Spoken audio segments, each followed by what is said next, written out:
as is our way coming into a new opportunity, I stop and breathe, taking that pause that allows for more complete presence in this current moment. As it is my privilege and my pleasure to say, happy day after the Kentucky Derby, beautiful people. I hope everyone had a beautiful Derby Saturday, and I look forward to everything that's going to happen today as a foundation for our celebration and our service this morning. I am Reverend Vicky Jeter, your minister for Louisville Center for Spiritual Living. We thank you for being with us this May the 3rd of 2026.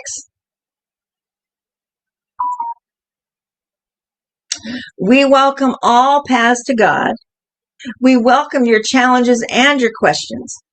All pieces and paths of spirit, all areas of life, and all parts of ourselves are essential to a world that works for all. So whether you're here with us for the first time, or if you're watching us on YouTube, or if you've been with us from the very beginning, we thank you for being with us today because you are why we're here. Today, we begin our new theme for May, which is divine doubt, with self-doubt as the starting block, as the topic for the day. I think that you will find more surprising benefits in this exploration than you might possibly imagine as you're hearing this. I know when I first saw it, I was like, I guess, kind of proof in the pudding right there. I really did fall into some doubt about how much I was going to be inspired by this, but it is definitely unfolding before us in a way that speaks to divine guidance for sure. So, I certainly hope everyone had a beautiful Derby Saturday. As some of you know, the big races actually start on the Friday before with the Oaks race, which is the fillies. And just to share a little fun and excitement, I have some pictures to share. Before I do that, I want to just go over a couple of the things that are actually about both pictures, because we're only going to be able to see one picture at a time. And the most extraordinary aspect of that is that first, the jockey, Jose Ortiz, is the rider for both of these horses that you're going to see. On Saturday, he rode the filly that won the Oaks, and then on Sunday, he rode the horse that won the Derby. And that is fairly extraordinary. And the thing that amazed me in addition to that is on the day of the Oaks, there were 13 races, and he and his brother were both riding. And of the 13 races, those two young men won 5 of the races that were on the whole Oaks day. And then one of those was him winning the Oaks, and then the next day he also won the Derby. So Vernon, if you could show the first slide.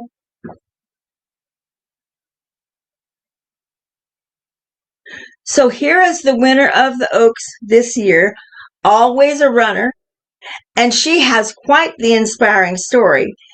Between the ages of when she was 2 years old that year, between 2 and 3, she had pneumonia twice. And I don't know what you guys have ever heard about equine pneumonia, but it is a big deal for a horse. And the first time she had it, they thought that it was going to ruin her racing career. And then it didn't. And then she started up again and got it a second time. And the second time she got it, certainly everyone thought there's no way she's possibly going to be able to qualify for the Oaks. But she did. And then she outran them all. And so the next slide, please, Vernon. So this next slide this is Golden Tempo, the winner of the Derby, and most of you have probably heard by now that the history-making aspect of this story is his trainer.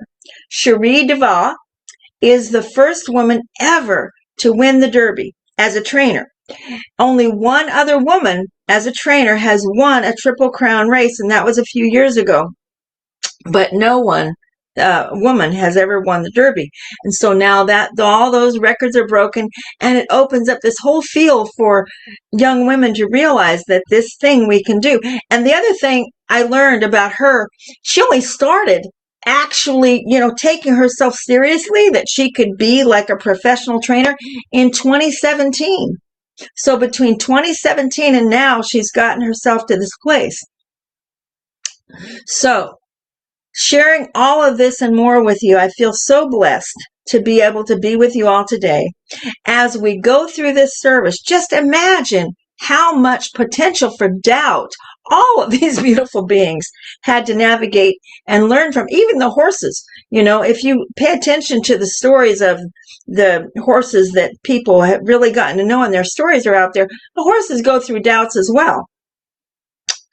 And so learning to navigate through all of that and coming forth to really believe in ourselves enough and believe in that which is creating all of this to come to where we are today.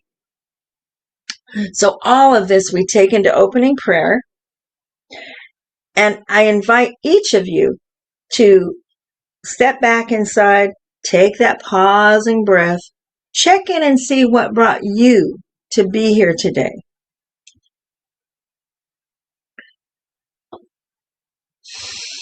And we simply say, I recognize one life, one love, one infinite presence that is forever forming and informing all that exists. There is no other. And as there is no other, the all that is the all I am. And as this is true of me, it is true of every person within the sound of my voice. It is true of LCSL as an entity, LCSL community, and extended community. All the I am that I am. And from this alignment in mind, heart, and soul, I open this opportunity into divine doubt that we might have this opportunity that is extraordinary. I don't think I've ever had an opportunity to present on divine doubt. And so offering even more balance to those things that challenge us, and understanding how it is that it is all of the one. Thank you, thank you, thank you, God. I release it, I let it be, and so it is.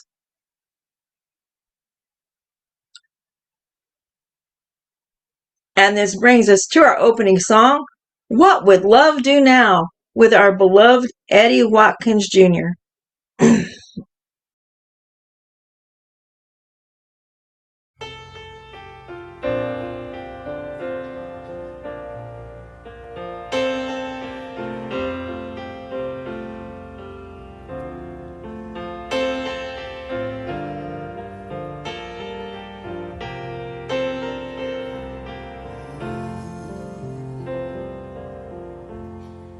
Just before you say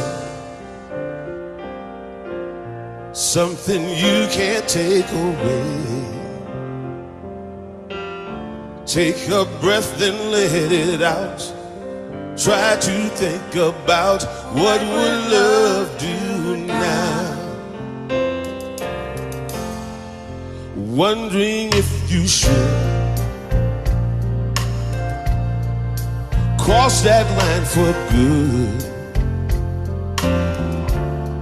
Whatever you decide, ask yourself from inside, what would love do now?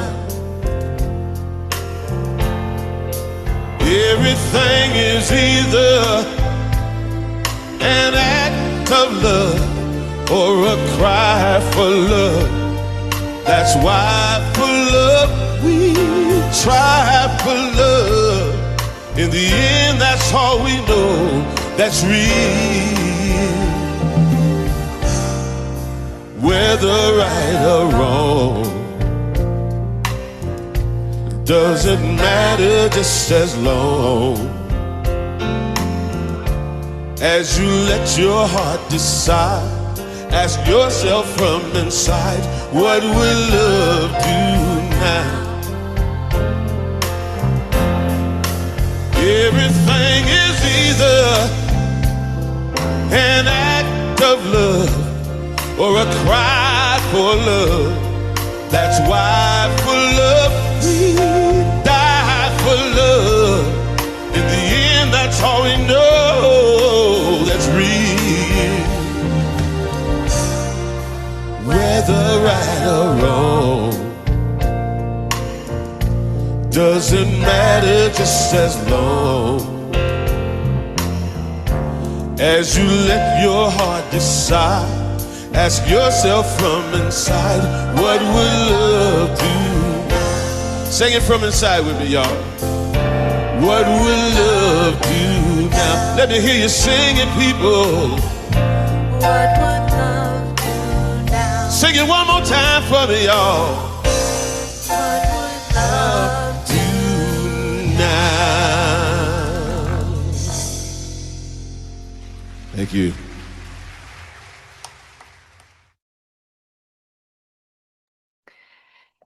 Good morning. Our announcements for today include that we are having a first Wednesday spiritual connection on May 6th, 7 p.m. Eastern Standard Time. And there are these magnificent presentations from the Journey of the Soul class with discussion afterwards.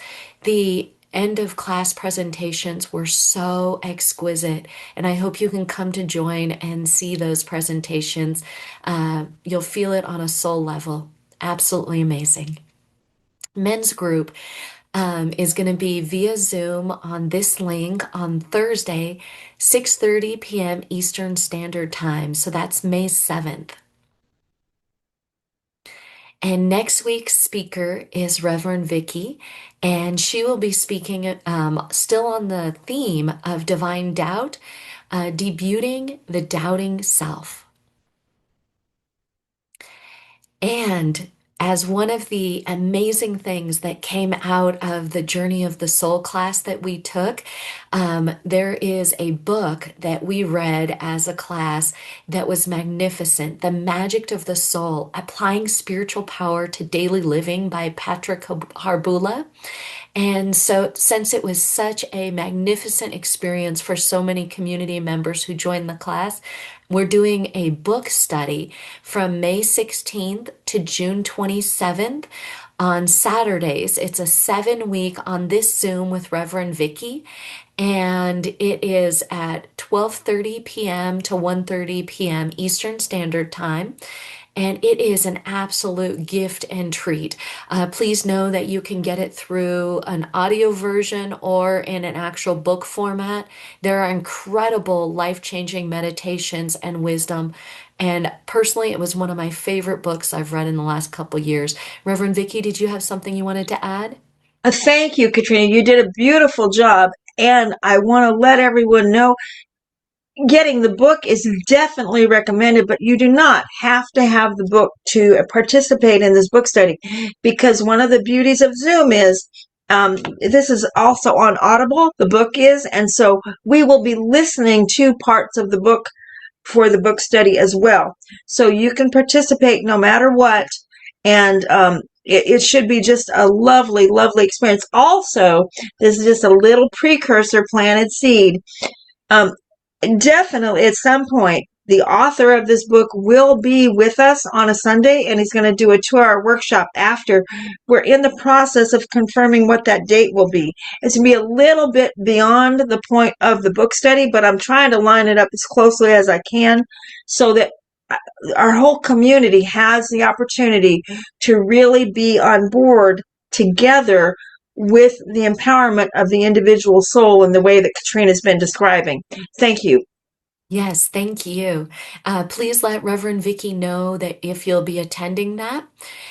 So for our financial update, we have a income budget for May of 2026 of $2,550, and May's income as of May 2nd has been $500. So thank you for that. And as of May 31st, we need to, as a community, attract another $2,050. Also, our current saving balance is $3,000.13. So praise the presence of spirit and thank you to everyone who is financially contributing and keeping this center alive and vibrant and contributing to the expenses that this community incurs. So thank you. And please stay after sharing time for I'm sorry. Please stay after for sharing time, and that occurs after the benediction. I'll also be available for prayer support in a private Zoom room. So please let me know if you need support today. And I'll turn that over to Reverend Vicky. Thank you, Katrina. You did a beautiful job on the announcements. Thank you so much for everything you bring to everything you do. Um,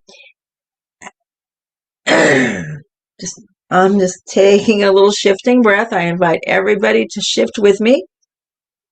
If it is your pleasure to do so, I invite you to say aloud our purpose. The purpose of Louisville Center for Spiritual Living is to be a vital hub of beloved community. We learn and practice care and creativity for the gift of life as vessels of oneness, a synergy of spirit, soul, mind, and body for all beings. And in embodying all of that, our mission and vision, our mission is to teach personal transformation as a virtual community, living the principles of science of mind and celebrating all paths to God, which ultimately manifests our vision of a world that honors and respects all people. Now, our application of what we believe that dovetails more to today, I invite you all to take this in, perhaps silently, and then maybe say it a couple times to watch where it lands. Life can only be understood backwards, but it must be lived forwards. And where in the world does that leave us? And with that, we come to the sacred reading and meditation for the next level and layer of this whole fabulous question. Miss Katrina, thank you so much. Thank you, Vicky. So the creator of the theme this month, Reverend Lydia Joy Kaiser Ayers, has put together a definition for us that I think is super important for us understanding divine doubt a little bit deeper. So self-doubt. Self-doubt is natural as hunger. Self-doubt is a normal and healthy part of the human experience. Yet, we often approach it as a flaw to correct or a weakness to overcome. In our pursuit of creating what's possible, we may inadvertently overlook or even demonize these natural elements of human psychology and development. Self-doubt, like tiredness, hunger, or excitement, is a nearly universal experience that signals something valuable, a moment to pause, reflect, and perhaps reassess. When we reject or suppress uncomfortable emotions such as self-doubt, we lose the opportunity to understand ourselves more deeply and to grow through them.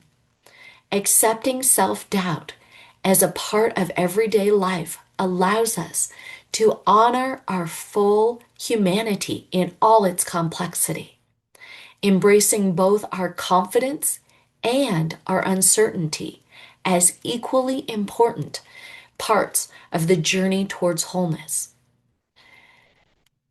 So, the contemplative meditation for today is inspired by one of my mentors, Kathy Hawk from Clarity International. And I'll start with a quote from her shift guide. The opposite to doubt is clarity. And what Kathy Hawk says is curiosity is the light side of doubt. Curiosity as an energetic force explores the field of all possibilities, asks questions, and seeks answers that empower and direct choices. It is a key factor contributing to the creativity and flow. Doubt, as an extreme, can completely stop forward momentum, and even in moderation can slow the flow pattern and contribute to stagnation. So let's go ahead and go within, remembering that curiosity is the light side of doubt. And breathing in to this tool of curiosity that allows us to navigate doubt, self-doubt, that uncertainty, recognizing that there is infinite possibilities. Where can we be more curious? Where can we embody and experience more curiosity in our lives?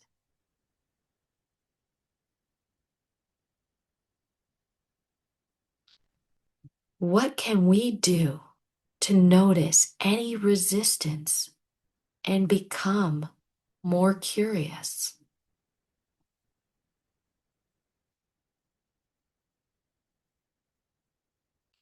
In this moment, in this field of infinite possibilities, what is the most empowering choice we can make for ourselves?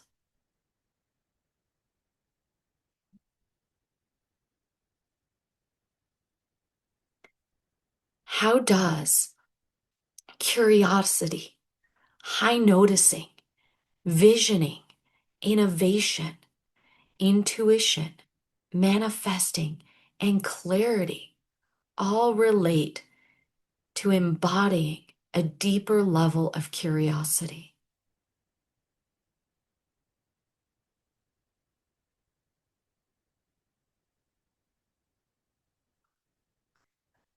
What does curiosity feel like energetically?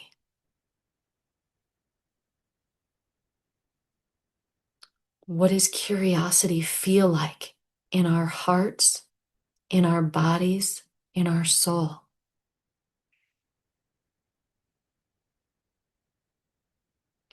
How can we utilize curiosity as the light side of doubt or uncertainty?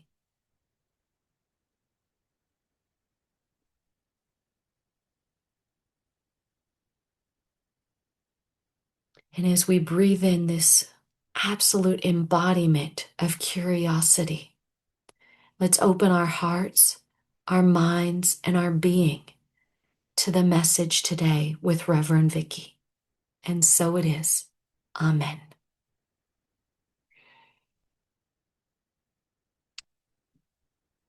Our special music today is You Say by the One Voice Children's Choir,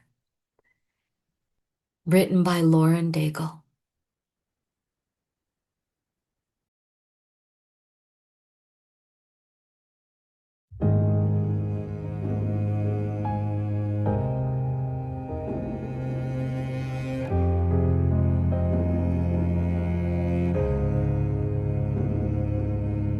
I keep fighting voices in my mind that say I'm not enough.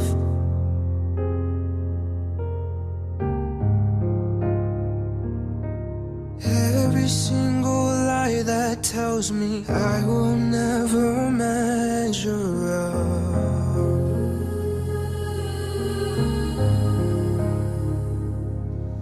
Am I more than just the sum of every high and every low?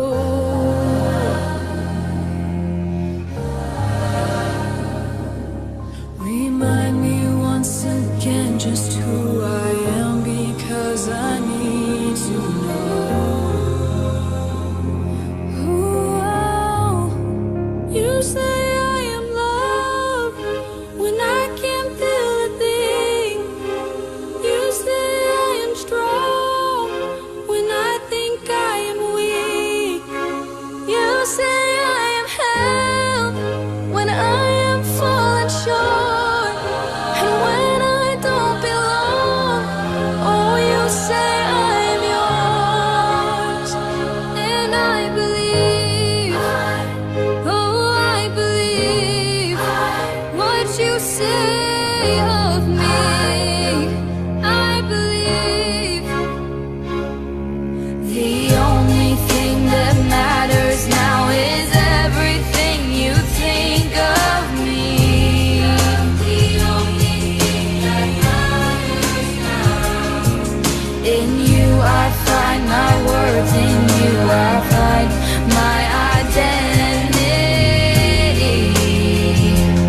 Oh, you say I am loved when I can't feel a thing. You say I am strong when I think I am weak. And you say I am held when I am falling short, and when I don't belong. Oh, you say I am yours, and I believe. Oh, yes, I believe what you say of me. I believe.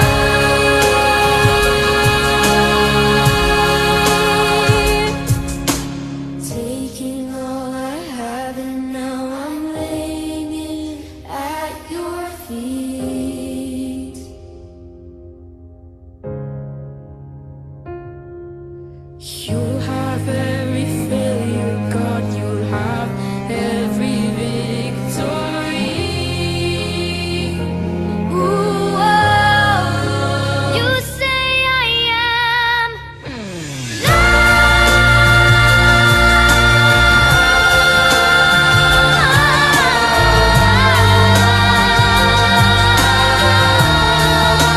You say I am held when I am falling short, when I don't belong. Oh, you say I am yours, and I believe. Oh, I believe what you say of me. I believe, and I believe. Oh, I believe what you say of me. I believe, and I believe. Oh, I believe what you say of me. I believe.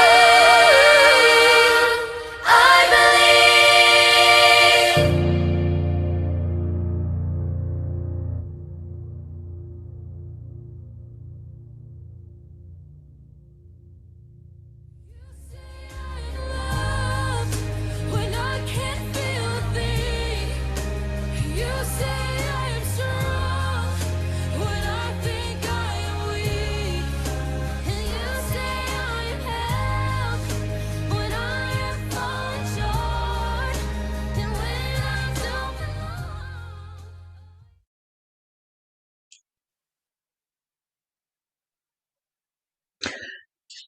Welcome to self-doubt as the starting block.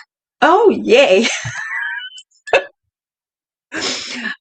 First thing I want to say right now is thank you, Katrina, once again for such a poignant and relevant sacred reading and meditation, I want to invite you all to keep what Katrina left us about curiosity in your pocket and take that as a cornerstone moving forward from this celebration today.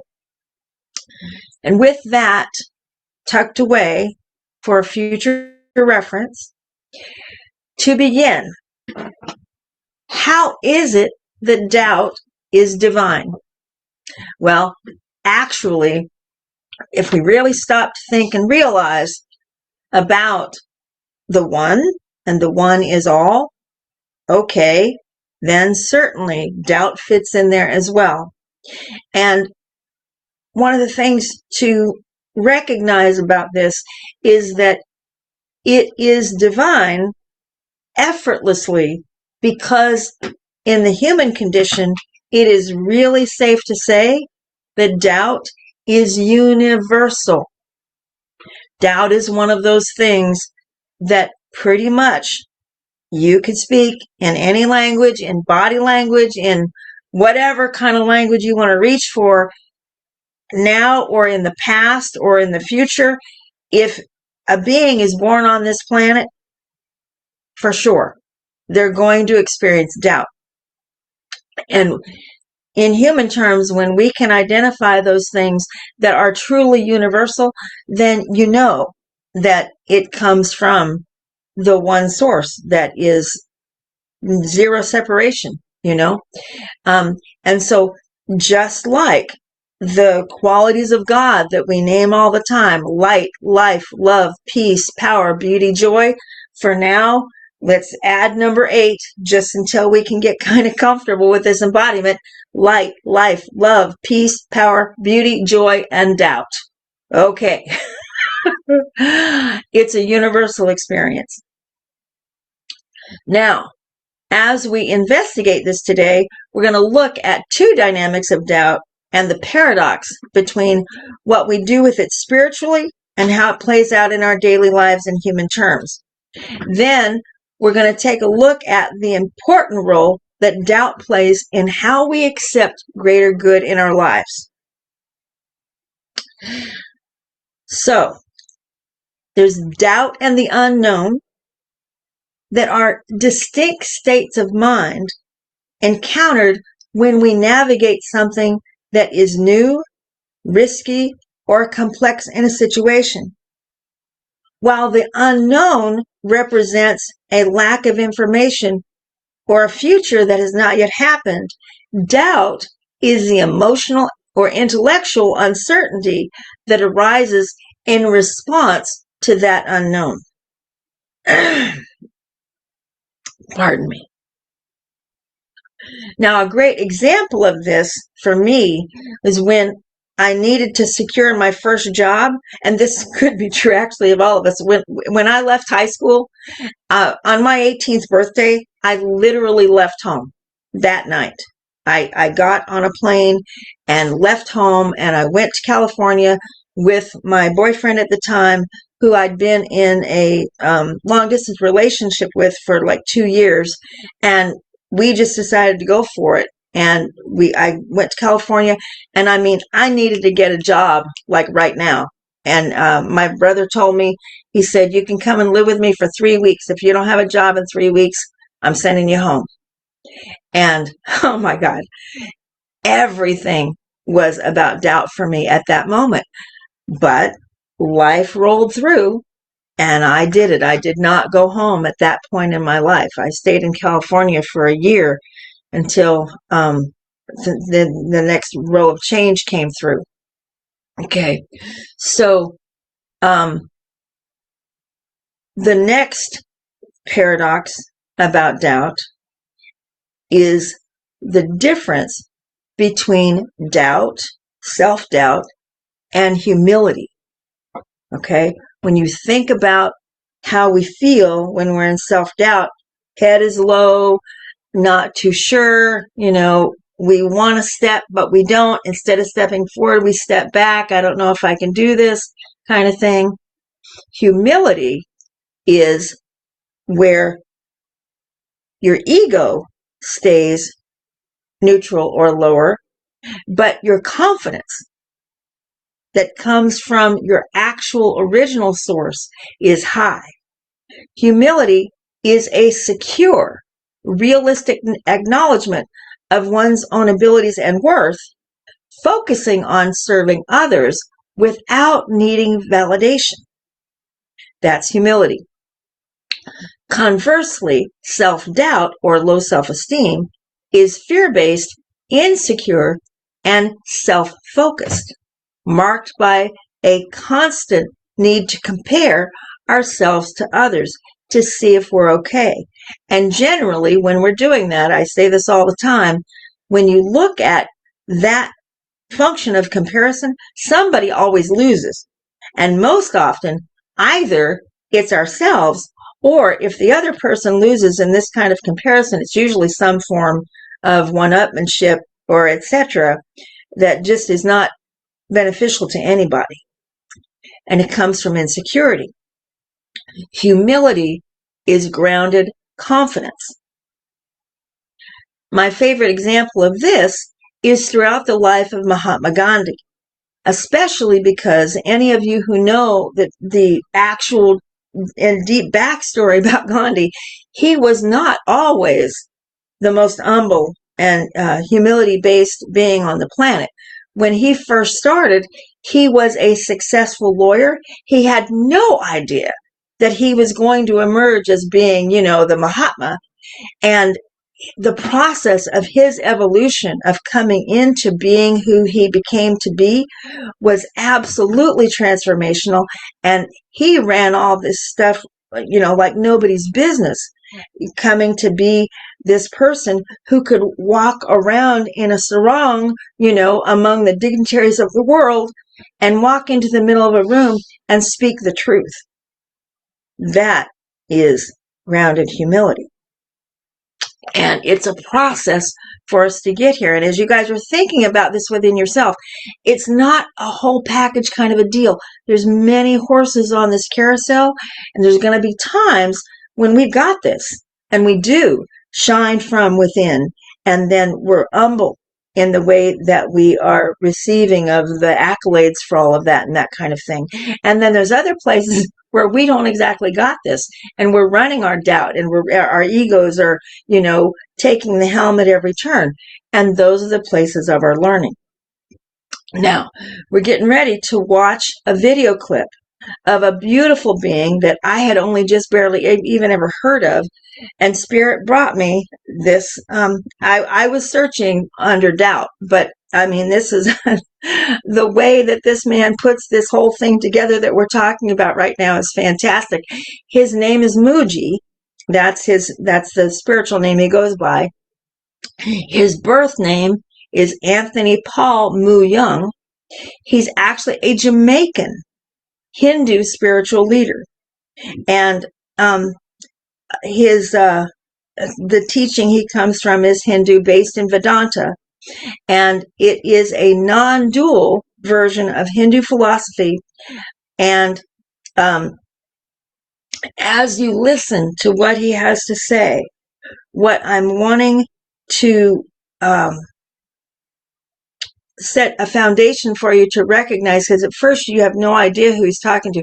He is speaking in an ashram, and there's a room full of people, and he has been made aware by some of the people that are there that, they're thinking, kind of like being on the top of the mountain, they're thinking they're supposed to be so comfortable and peace, kind of like the thing we talked about last week about meditation. We think we're supposed to come into meditation and it's supposed to be this fantastic experience, right? But then you sit to meditate and all this mess comes up. Well, he talks about that with respect to the idea that these people have paid to come to this ashram and they are not feeling peaceful. And they're like, what's the deal? What's wrong? Is there something wrong with me? Is there something wrong with what's going on here? And he is explaining this. And in the process, he talks about what we call pushback. He talks about why it is divine, that when we reach for more, when we think we got it, and then the next thing we know, we find out we don't got it. And so with that, Vernon, go ahead and play the clip for me.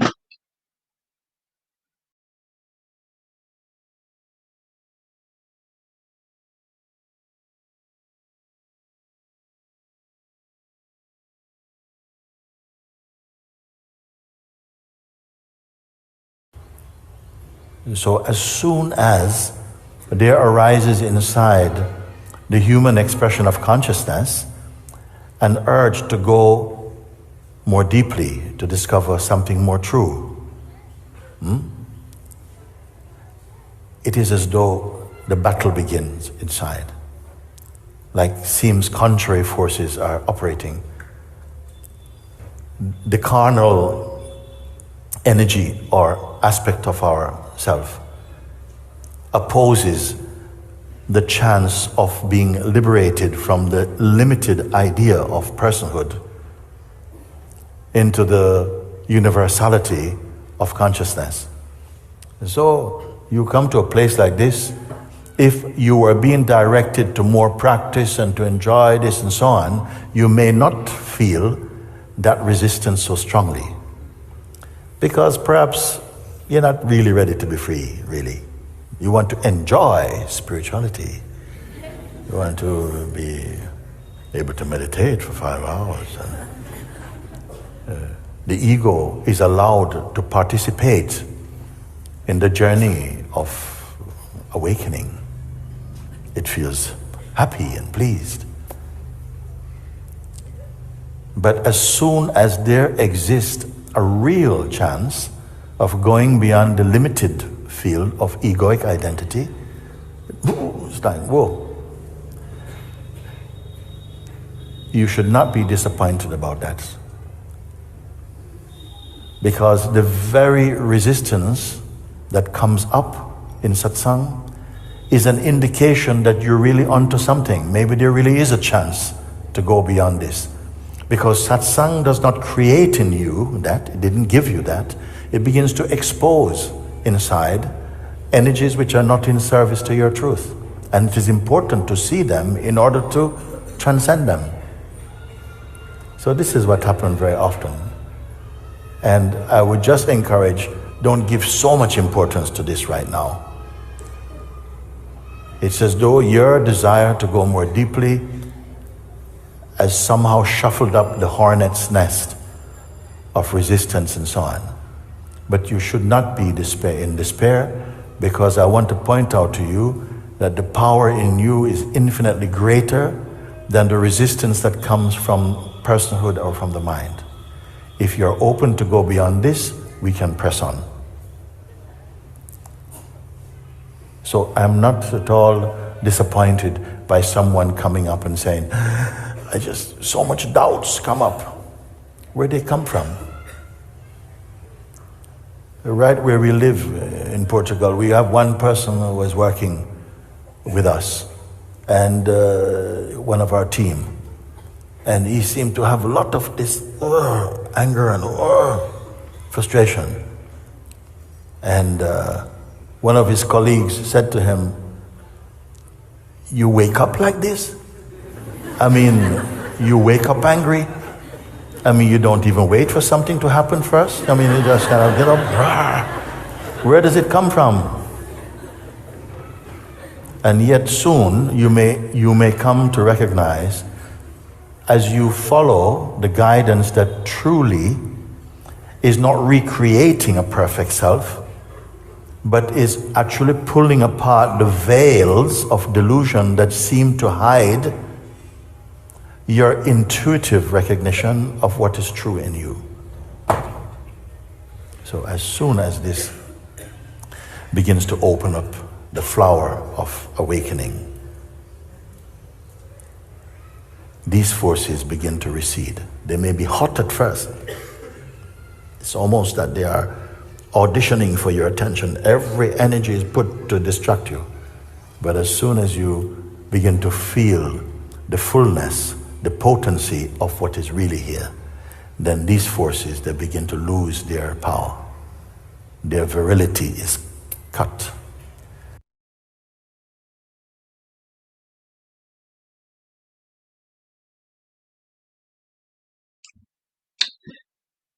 Notice how much is there that we talk about consistently, about we get to the point where we realize more of our wholeness. We get to the point where we've had that mystical moment.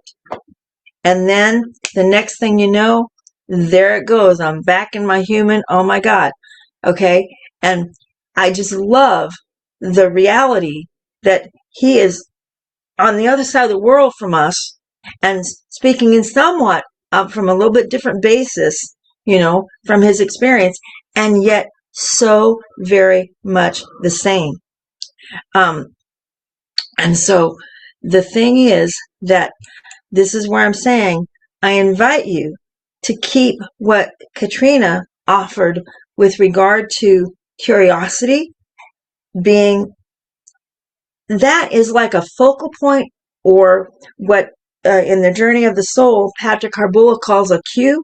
He says, keep our cues around us like little sticky notes you put on your refrigerator. You can put the word curiosity as a sticky note on your refrigerator, and anytime you find yourself getting off track, anytime you find yourself self-berating and lack of self-esteem, or not trusting what we cannot see, because moving forward, we don't know. No matter what we do in the unfolding moment, all we can do is pick up our feet and trust that as we put our feet on the ground, that the path is going to appear before us and the light will shine, when we're not relying on what was in order to trust what we think will be as we move forward.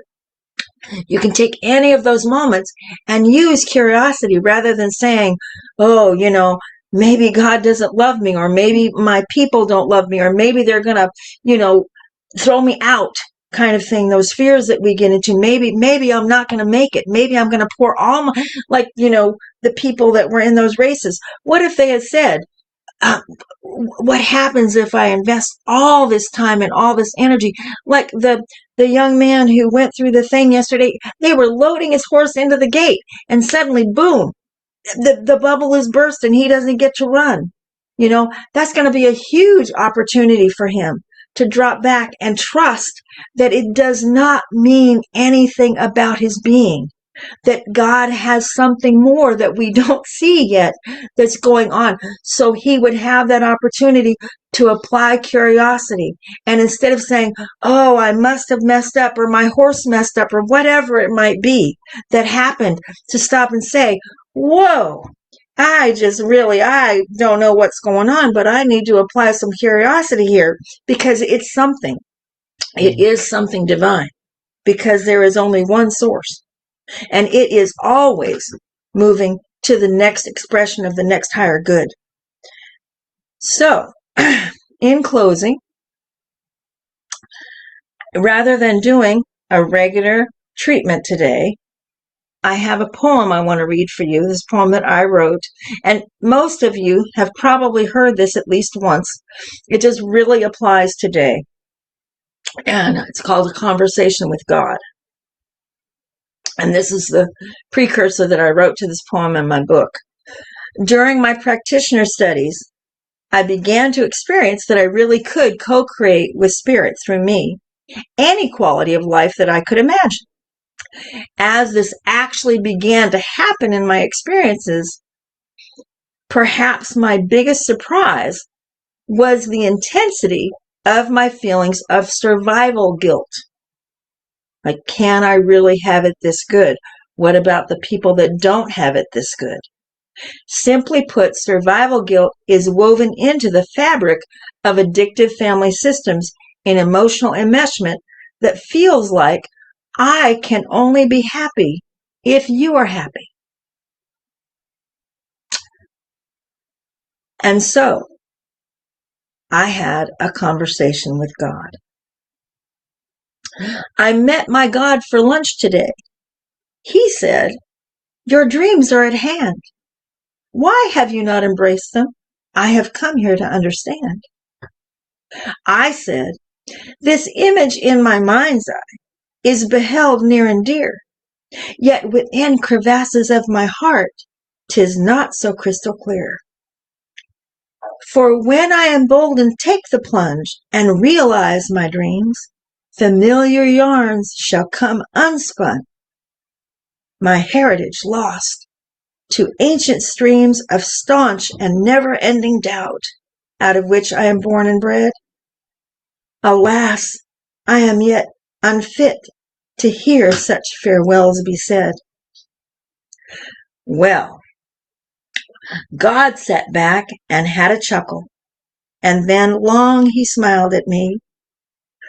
Oh, he said, my beloved child, however shall you come to see that the unraveling is intrinsic to the plan? It is all of grand design. When all originates in me, no less can ever be thine. So the comfort zone comes and the comfort zone goes. There are twists in every turn.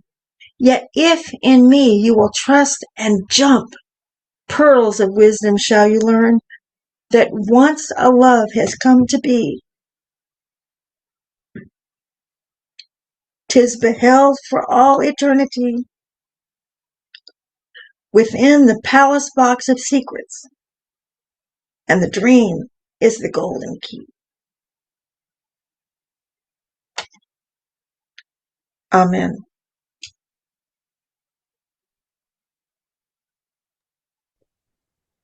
Thank you so much, Reverend Vicky. In this place of deep gratitude for this community, for our time together, thank you for each of you for contributing to the center and allowing us to remain a vital, vibrant, and amazing community. Thank you, Source, for this amazing connection in this time together and the resources and abundance and prosperity that we have. The ways to tithe are on the screen and also in the chat. So please know that the center accepts credit and debit cards, that you can pay via PayPal or mail a check. All forms of tithe are greatly appreciated. And for our affirmation today, money comes to me as easily as being with my best friend. When I hear that, I think of our dear member, Joan, who loves money and that money is her best friend. So I love this affirmation for May. And yes, I will receive more of that for myself and for the center. And I'm going to turn this over to Reverend Vicky to bless the offering today. Thank you. Thank you, Katrina. As so often happens, we get to this point and I just know it's already been done.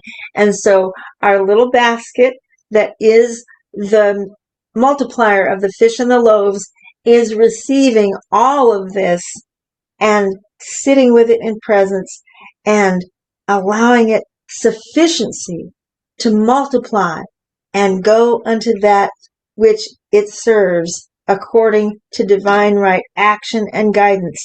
Thank you, thank you, thank you, Spirit, for all of this and more. And I just want to say, before I forget, because it's right there in front of me, you may notice that the heading on our slide, it used to say May's Prosperity Affirmation, and this morning it says May Prosperity Clarity. And that comes from Faye, our treasurer.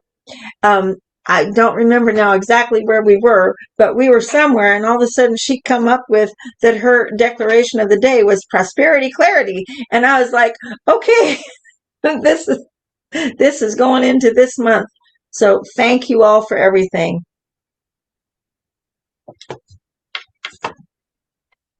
Ah, how precious. So just like this beautiful baby that knows the truth of their being, I hope that each of us can embody the master model of self-love and recognize that each of us can affirm together that we are magnificent. And our closing song for today is Let There Be Peace on Earth. And this is created by the Catholic and Christian choral music, this video for today. Enjoy.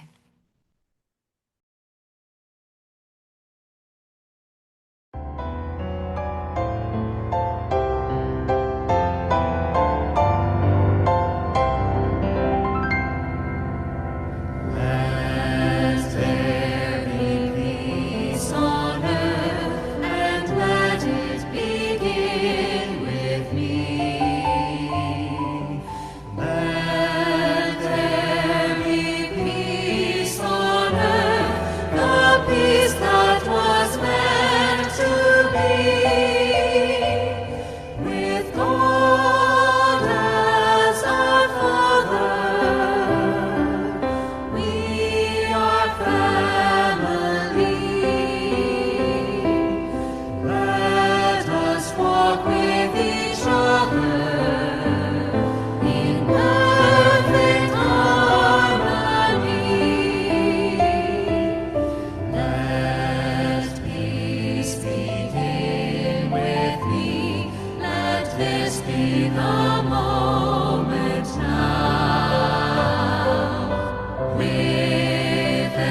And now, as you may choose, say with me our benediction for this month.